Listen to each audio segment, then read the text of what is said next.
Hi అండి. ఎన్నాళ్ళు ఈ చిన్న సీక్రెట్ మ్యాజిక్ ట్రిక్ తెలియక ఎంతో కష్టపడి ఎంత డబ్బుని వేస్ట్ చేశామో చూస్తే ఆశ్చర్యపోతారు. మన ఇంట్లో ఎక్కువగా కిచెన్‌లో చిన్న చిన్న దోమలు, అలానే ఈగలు, పురుగులు ఇలాంటివి వస్తూ ఉంటాయి కదా! ఇలాంటివి ఏమీ రాకుండా ఉండాలి, ఎటువంటి బ్యాడ్ స్మెల్ లేకుండా ఉండాలి, అలానే నెగెటివ్ ఎనర్జీ లేకుండా ఉండాలంటే ఈ చిన్న ట్రిక్‌ని ట్రై చేయండి. ఏదైనా ఒక పేపర్ తీసుకొని దానిలో ఈ విధంగా కొద్దిగా వాము, కొన్ని మెంతులు, ఒక అర టీ స్పూన్ మెంతులు, ఒక అర టీ స్పూన్ వాము, ఒక అర టీ స్పూను పసుపు ఇవన్నీ వేసేసుకొని ఈ విధంగా పేపర్ని నేను వీడియోలో చూపించిన విధంగా ఇలా అయితే ఫోల్డింగ్ చేసుకోవాలి. ఇలా ఫోల్డింగ్ చేసేసుకొని ఇలా చుట్టేసుకోవాలన్నమాట పేపర్ని. ఇలా చుట్టేసుకొని మన ఇంట్లో కొబ్బరి చెప్పులు ఉంటాయి కదండి, కొబ్బరి తీసుకున్న తర్వాత కొబ్బరి చెప్పులు వేస్ట్ అని పడేస్తాము.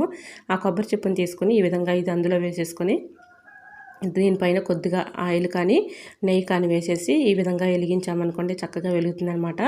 దీనిలో మనం మెంతులు, అలానే వాము, అలానే దీనిలో చిటికుడు పసుపు కూడా వేసాం కాబట్టి మంచి ఘాట్ అయితే ఉంటుందండి. సో ఇలా వెలిగిన తర్వాత వచ్చే పొగ ఉంటుంది కదా, ఆ ఘాట్ స్మెల్కి ఇంట్లో ఉన్నటువంటి దోమలు కానీ, చిన్న చిన్న దోమలు కానీ పురుగులు కానీ, బొద్దింకలు కానీ ఇలాంటివి అన్నీ కూడా వీటి ఘాట్ స్మెల్కి పరారైపోతాయండి. అంత చక్కగా వర్క్ అవుతుంది అనమాట. ఎటువంటి నెగిటివ్ ఎనర్జీ ఉన్నా పోతుంది, ఎటువంటి బ్యాడ్ స్మెల్ ఉన్నా కూడా పోతుంది. ట్రై చేయండి. మరి ఈ వీడియో మీకు నచ్చిందా? నచ్చితే ప్లీజ్ అండి చూస్తూ ఉండగానే చిన్న లైక్ చేసి మన ఛానల్ని సబ్స్క్రైబ్ చేసుకోండి. ఇలాంటి మరెన్నో ఇంట్రెస్టింగ్ టిప్స్ కోసం ఛానల్ తప్పకుండా ఫాలో అవ్వండి. సో వీడియో నచ్చితే తప్పకుండా లైక్ చేయడం మాత్రం మర్చిపోవద్దు ఫ్రెండ్స్.